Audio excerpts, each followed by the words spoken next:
Ove slike su nastale kao deo projekta Odgovor na temu Stranci svuda. I u tom smislu trebala nam je porodica.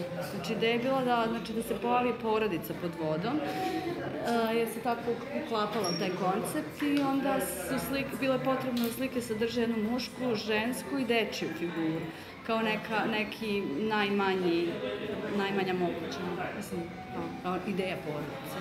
Tako da u tom smislu su se pojavili muškarci. Generalno, čim se stigne do tog nivoa da može da se konkuriše za tako nešto veliko i čim neki umetnik ili tim umetnika ima snage da isprati te komplikovane procedure koje zahtevaju takvi konkursi, to je već jedan ozbiljan nivo rada.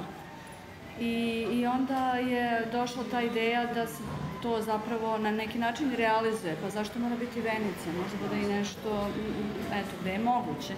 Izabrani smo od strane kustoskinje Biljane Jotić i onda smo nekako tu je svako za sebe, svaki ima neku svoju priču i svaki ima neki svoj prostor i onda smo kao 3 male samostalne izložbe, ali mislim da smo se lepo prikazali sa